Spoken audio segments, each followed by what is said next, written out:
Michael Jackson was more than just a singer. He was a global phenomenon, a force of nature in the world of entertainment.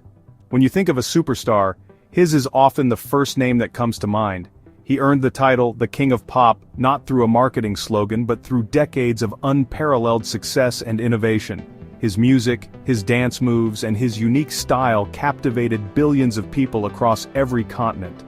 He was a figure who transcended cultural and generational divides, creating a shared experience for so many around the world. His life was a spectacle, lived entirely in the public eye from his earliest days as a child prodigy. His story is one of incredible highs and devastating lows. He reached artistic and commercial peaks that no one had ever seen before. He broke down racial barriers on television and in the music industry, paving the way for countless artists who followed him. His vision for music videos turned them from simple promotional clips into cinematic short films, changing the landscape of popular culture forever. He was a creative genius whose influence is still felt in every corner of the music world today. People didn't just listen to his music, they experienced it. His performances were legendary events that left audiences breathless and inspired. However, his life was also marked by intense controversy and profound sadness. The same global fame that elevated him also isolated him, creating a world few could ever understand. The public was fascinated by his every move, his changing appearance, and his unconventional lifestyle at his Neverland Ranch. This fascination later turned into intense scrutiny, especially when serious allegations of child abuse were made against him. These accusations would follow him for the rest of his life, and continue to shape the conversation about him long after his death. His story became a complex tapestry of triumph and tragedy, of adoration and accusation. Even today, years after his passing, Michael Jackson remains one of the most talked about figures in modern history. The conversation is deeply divided. For some, he is an untouchable icon, a musical genius whose art should be celebrated separate from his personal life. For others, the allegations against him are too serious to ignore, casting a dark and permanent shadow over his entire legacy. This ongoing debate ensures that his story is never simple. It forces us to confront difficult questions about art, fame, and the nature of truth, making him as relevant and compelling now as he was at the height of his fame. The world first met Michael Jackson as a child. He was the precocious, incredibly talented lead singer of the Jackson 5. Alongside his brothers, he burst onto the music scene with a joy and energy that was impossible to resist. Their songs, like I Want You Back and ABC, became instant classics. Even at such a young age, Michael possessed a stage presence and vocal power that was far beyond his years. He sang with a maturity and soul that captivated audiences everywhere. This was not just a kid singing, this was a star being born right before our very eyes, a prodigy whose destiny seemed clear from the very beginning. As he grew from a child into a young man, Michael began to forge his own path. He wanted to explore his own artistic vision, separate from the group that had made him famous. His first major solo album as an adult, Off the Wall, released in 1979, was a statement of intent. Produced by the legendary Quincy Jones, the album was a masterful blend of disco, pop, and R&B. Hits like Don't Stop Till You Get Enough and Rock With You showcased his incredible vocal range and his sophisticated musical sensibilities. It was a commercial and critical triumph, proving that Michael Jackson was a formidable artist in his own right. This solo success was just a taste of what was to come. With Off the Wall, Michael laid the groundwork for his complete world domination. He was no longer just the cute kid from the Jackson 5, he was a mature, innovative artist pushing the boundaries of popular music. He was meticulously crafting a new identity, one that combined the showmanship he learned as a child with a new, sleek, and modern sound. People were paying close attention, sensing that something truly special was on the horizon.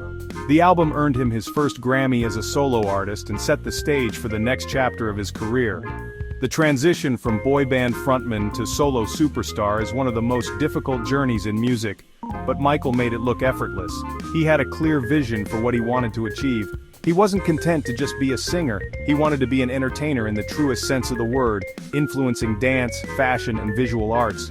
This period was crucial in his development. It was when he honed his skills, built his confidence, and prepared to take the entire world by storm.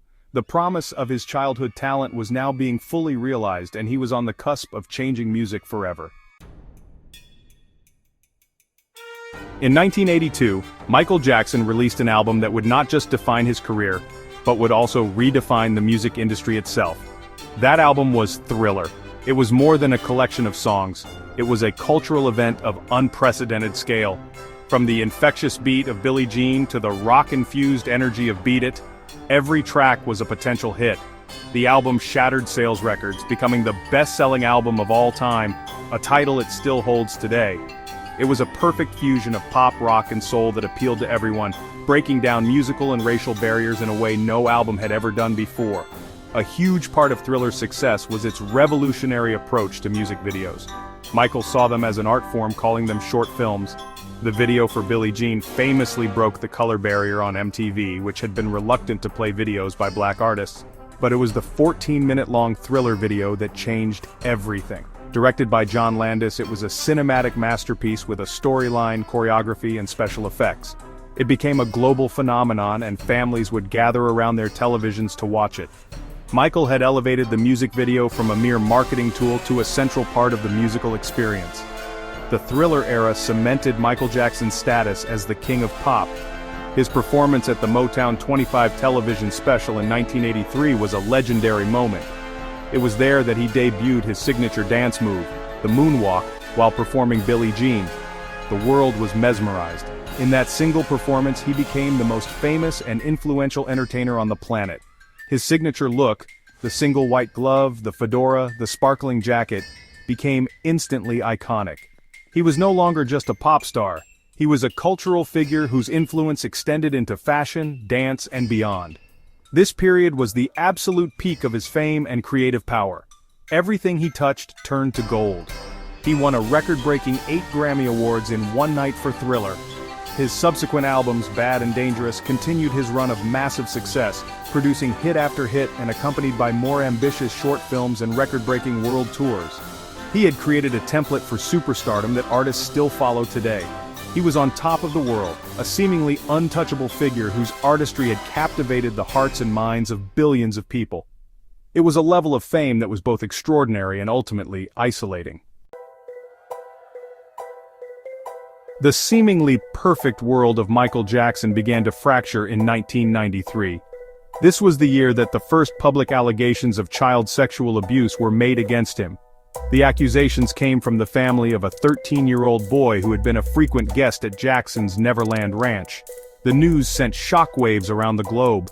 For the public, it was difficult to reconcile the image of the beloved, almost childlike entertainer with such a dark and serious accusation.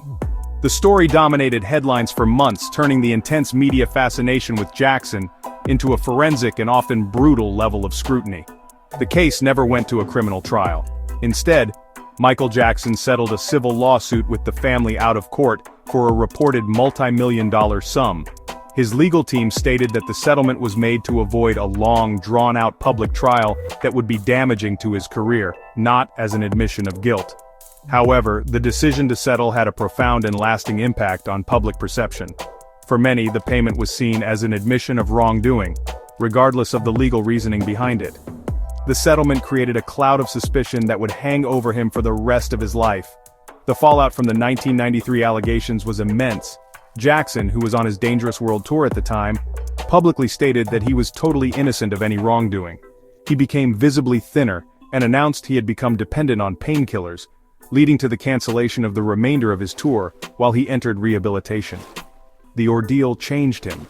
The joy and magic that had once defined his public persona began to be replaced by a sense of being a hunted and misunderstood figure. He became more reclusive, and his relationship with the media, already strained, became openly hostile. This chapter marked a significant turning point in Michael Jackson's life and career. Before 1993, he was the world's biggest and most beloved star. After 1993, his story became forever entwined with controversy. While he continued to make music and had devoted fans who stood by him, the narrative had permanently shifted. The conversation about him was no longer just about his artistic genius. It was now also about the disturbing allegations that had been raised. This was the first major trial in the court of public opinion, and its verdict was far from clear, setting the stage for even greater legal battles to come. More than a decade after the first allegations, Michael Jackson found himself at the center of another, even more intense legal storm. In 2003, he was arrested and charged with multiple counts of child molestation involving a different boy. This time, the case did go to a criminal trial, which began in early 2005. The trial was a global media spectacle, often referred to as the trial of the century.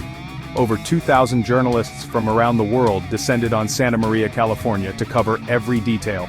The proceedings were not televised, which led some news channels to use actors and graphics to recreate the courtroom drama, fueling the circus-like atmosphere. The prosecution presented a case that portrayed Jackson as a predator, who used his fame and fantasy-like Neverland Ranch to lure and groom young boys. They brought forward witnesses who testified about Jackson's unusual lifestyle and his relationships with children. The defense, on the other hand, argued that Jackson was an eccentric but innocent man-child who was the victim of a family of extortionists looking for a payday. They attacked the credibility of the accuser's family, highlighting their previous associations with other celebrities and their financial motivations. The trial was a grueling 5-month-long affair that put Jackson's entire life under a microscope. In June 2005, the trial reached its dramatic conclusion. After days of deliberation, the jury delivered its verdict. Michael Jackson was found not guilty on all counts. He was acquitted of every single charge. For his supporters who had gathered outside the courthouse daily, it was a moment of pure vindication. They cheered, cried, and celebrated, believing that their idol had been proven innocent and his name had been cleared. Jackson himself did not appear celebratory. He showed little emotion as the verdicts were read and quickly left the courthouse.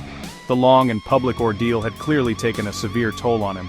Despite the legal victory, the trial left a permanent scar on his reputation. Being acquitted in a court of law is not the same as being found innocent in the court of public opinion.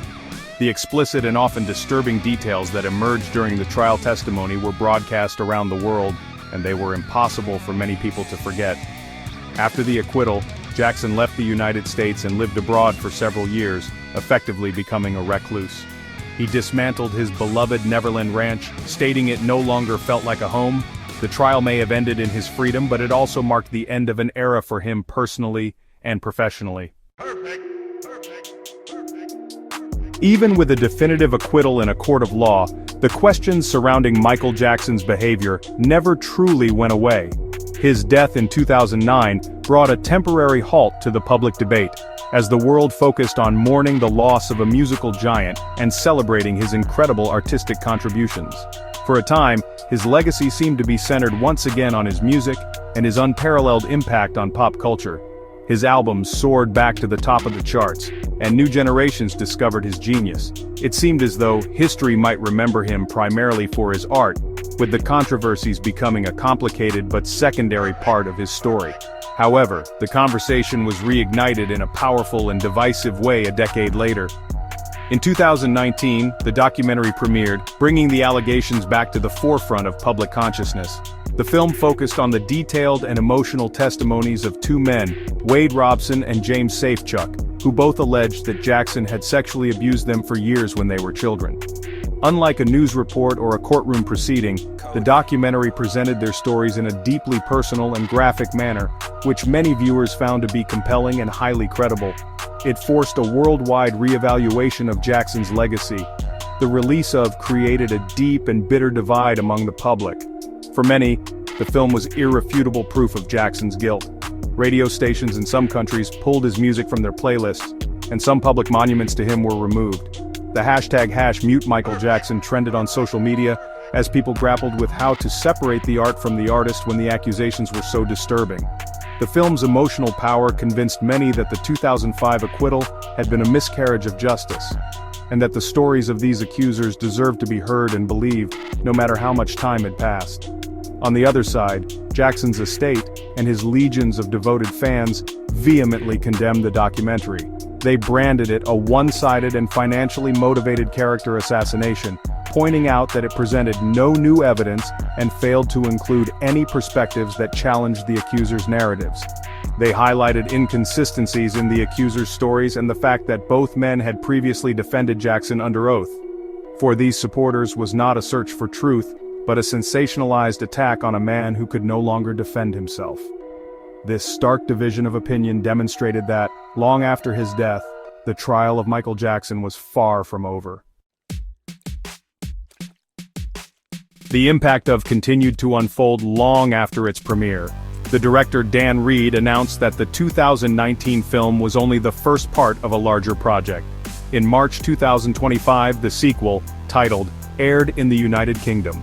This new film followed Wade Robson and James Safechuck over the 5 years since the original documentary was released. It chronicled their ongoing and complex legal battles to have their claims heard in court against Jackson's powerful corporate entities. The film aimed to show the personal and professional toll that their public accusations had taken on their lives and families. This sequel arrived at a time when the conversation around Jackson was already being reshaped by several other projects. A major Hollywood biopic, simply titled, starring Jackson's own nephew, Jafar Jackson, was also slated for a 2025 release. The film, produced with the cooperation of the Jackson estate, promised to tell the story of the whole man, suggesting a portrayal that would likely be sympathetic to him. The existence of this biopic, alongside the critical documentary sequel, highlighted the ongoing battle over how Jackson's life story should be told and remembered. Each project represented a powerful, competing narrative in the fight to define his legacy. Adding another layer of complexity, 2025 also saw the announcement of a completely different documentary series. This 4-part series, provisionally titled, was set to re-examine the 2005 criminal trial in exhaustive detail. Producers promised to use extensive archival footage and new interviews with key figures, some of whom had never spoken publicly before. The series aimed to explore not just the trial itself, but also the broader themes of fame, race, media ethics, and the American justice system. It signaled a desire to look back at the legal facts of the case, potentially offering a counter-narrative to the emotionally driven storytelling of. This flurry of media in 2025 demonstrated that the public's fascination with Michael Jackson's story, in all its complexity, had not waned. The legal battles continued, with Robson and Safechuck's trial against Jackson's companies scheduled to begin in 2026. At the same time, his commercial power endured, with a successful West End musical celebrating his music, and his estate reportedly making payments to other accusers to maintain their silence. The aftermath of was not a simple resolution but an escalation of the conflict, ensuring that the debate over Jackson's innocence or guilt would continue to be fought on multiple fronts, in the courts, on screen, and in the public square. Michael Jackson's legacy is a study in contrasts, a true dichotomy that forces us to hold two powerful, opposing ideas at the same time. On one hand, there is the artist, a creative genius of the highest order. His contributions to music, dance, and visual culture are undeniable and monumental. He didn't just create songs, he created anthems that defined a generation. His innovative dance moves, like the moonwalk, became part of our global cultural language. He transformed music videos into an art form and broke down racial barriers at a time when the industry was deeply segregated. His influence is everywhere, visible in the work of countless artists today, from Usher to Beyoncé to The Weeknd. His impact on popular culture extends far beyond his music. He was a humanitarian who used his immense fame to support numerous charities, most notably through the song We Are the World and his Heal the World Foundation.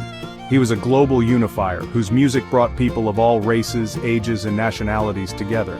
For millions, his songs were the soundtrack to their lives, marking moments of joy, love, and celebration. This is the Michael Jackson that his supporters want the world to remember. The brilliant performer, the innovator, the philanthropist, the king of pop, whose art made the world a more magical place. On the other hand, there is the accused. This is the part of his legacy that is impossible to ignore, defined by the persistent and disturbing allegations of child sexual abuse. The stories told by his accusers, both in courtrooms and in documentaries, have painted a dark and troubling picture of the man behind the music. For many people, these accusations have permanently tainted his artistic achievements. They find it impossible to listen to his music or watch his videos without thinking of the alleged victims. For this group, celebrating his art feels like dismissing or invalidating the serious claims made against him. This creates a profound and difficult question that society is still struggling with. Can we and should we separate the art from the artist? There is no easy answer, and people fall on all sides of the debate. Some believe that great art can and should be appreciated on its own terms, independent of the personal failings of its creator. Others argue that when the alleged transgressions are so severe, the art becomes inextricably linked to them, and the artist's platform should be diminished. Michael Jackson's legacy is the ultimate test case for this debate, forcing each person to decide for themselves how to weigh his incredible artistic gifts against the gravity of the accusations. The reason we still talk about Michael Jackson today, more than 15 years after his death, is because his story touches upon some of the most fundamental and challenging themes of our time. He is more than just a historical figure, he is a symbol of fame's immense power and its terrible price. His life was a real-time exploration of what happens when one person achieves a level of global celebrity that is almost beyond human comprehension. We watched him be deified and then demonized, all under the relentless glare of the media spotlight. His story forces us to question our own relationship with celebrity culture and the media's role in building up and tearing down public figures. His life and legacy also compel us to confront difficult conversations about race, justice, and truth. He was a black artist who broke down barriers, yet he also faced scrutiny and stereotypes that many believe were tied to his race. The 2005 trial in particular raised questions about whether a rich and famous black man could receive a fair trial in America. Furthermore, the conflicting narratives surrounding the abuse allegations force us to grapple with the nature of truth itself. In an era of competing media and polarized opinions, his story is a case study in how difficult it can be to find a shared, objective reality, especially when dealing with events that happened behind closed doors. Moreover, the central conflict of his legacy, the brilliant artist versus the accused man, is a moral dilemma that resonates deeply in the current cultural moment. As society re-examines the legacies of powerful figures in light of movements like #MeToo, the questions surrounding Michael Jackson are more relevant than ever. His case forces us to ask ourselves what we value more: artistic genius or personal morality. Is it possible to acknowledge both? Can we condemn the alleged actions while still appreciating the art? There are no simple answers, which is precisely why the conversation continues with such passion and intensity on all sides. Ultimately, we still talk about Michael Jackson because his story is a mirror. It reflects our society's greatest achievements and its most profound failures. It reflects our capacity for creating beauty and our capacity for causing harm. It reflects our fascination with genius and our obsession with scandal. His music continues to be played, his dance moves are still imitated, and the legal and moral battles over his name rage on. He was and remains a figure of incredible complexity and contradiction. His life was a grand, tragic, and brilliant opera, and it seems the final act is still being written by us, the public, who can neither forget him nor fully agree on what he represents.